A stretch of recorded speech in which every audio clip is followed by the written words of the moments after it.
Hey, welcome into the Mile High Football Podcast. Draft night, first round excitement, except if you live here in Denver, Colorado. Or is there reason to be excited? So let's talk about the draft, because normally this time of year, there's all kinds of hype, all kinds of buzz about the NFL draft here in Colorado because we've given all our draft picks to Seattle in the Russell Wilson deal. It just doesn't seem that way. Now, I will say this. I'm a little bit concerned about a curse.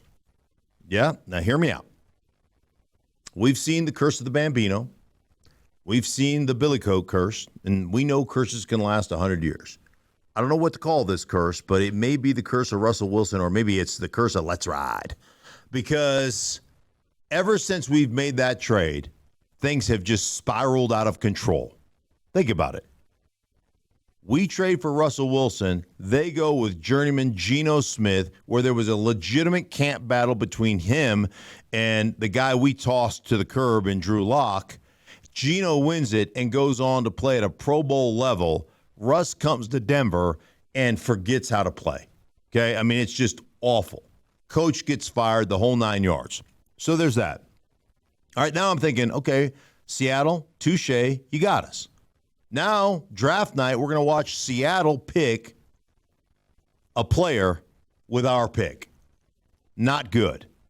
Not exciting. And then what else happened? Okay, the Rockies went, did a series in Seattle against the Mariners, got swept. All right, there's that.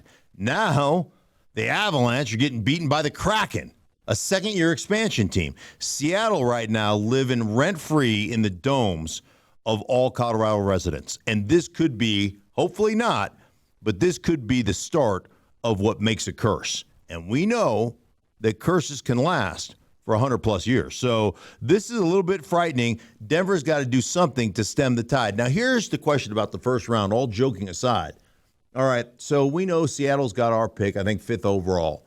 But with that said, a reason to watch the first round tonight, okay? So there is a reason. The potential of a trade. Last year, during draft night, A.J. Brown, who's an all-star wide receiver, gets traded from Tennessee because they don't want to pay the freight. Gets traded from Tennessee to Philadelphia, and he represents the NFC and the Philadelphia Eagles in the Super Bowl last year in a loss to Kansas City, but had a phenomenal season and was one of the many reasons that Jalen Hurts just continued to shoot up like a rocket and just incredible season up to being the highest paid player in the National Football League as a second rounder or former second rounder. So A.J. Brown gets traded. What about the Broncos? What we've seen this offseason under Sean Payton is Sean Payton has evaluated this roster, and he's made it known to anybody who is listening that Courtland Sutton and Jerry Jeudy are tradable commodities. Listen, young player, Jerry Jeudy. Now remember, the fifth-year option has to be signed by May 1st. It hasn't been signed as of yet. So there is a potential in this first round in which all the draft gurus are saying it's one of the weaker first rounds for receivers. There could be value for Jerry Jeudy out there on the market. And I would tell you that Sean Payton has done it with a cavalcade of guys at the wide receiver position like Marcus Colston, a 7th rounder, Michael Thomas, a 2nd rounder. Now, he's drafted some first-round guys, but a lot of those guys have not produced the way he would like them to have produced. And Brandon Cooks, I think, there was another kid, I can't remember his name. I think he's still on the Saints roster. But the bottom line is receiver, I don't know that has been a position of we got to go get first-rounders at that position. So maybe there's a chance in the first round tonight that the Broncos make a deal and move Jerry Jeudy. And I know there's going to be a lot of backlash about a move like that because I've heard so many people, even people on our station like Darren McKee, talk about Jerry Jeudy being the best player. And let me just educate for a minute. Jerry Jeudy is not close to the best player on this roster. Now, if you want to make an argument that Jerry Jeudy is the best athlete on this roster, then I'll give you that. But best player, give me a break. He's not even close. And I know one thing about Sean Payton, and I've had multiple meetings with Sean. I've known Sean for, over a dozen years, and I've worked for the Saints for Sean Payton. as a consultant and all those things. One of the things Sean always talks about is football players. He'll sit there in a meeting and go, hey, tell me about so-and-so. Oh, this football player, man, this is a great football player. Just listen to his press conferences when they decide to have one in Denver. Hey, this football player is a good football player. Like Jerry Jeudy, to me, is not a good football player. He's an exceptional athlete. And Sean Payton wants good football players.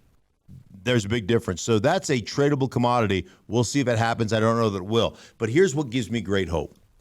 In the third round, the Broncos right now have pick 67 and 68, and they have 5 picks throughout the end of the draft. When I go through Sean Payton's history with the Saints, and Mickey Loomis was the general manager at that time, I go through that history.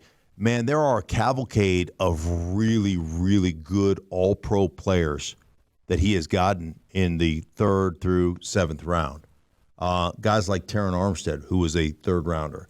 A guy like Javari Evans, who to me is a potential Hall of Famer in the 4th round. A guy like Jermon Bushrod, who played for a long time in the league and was an all-pro player.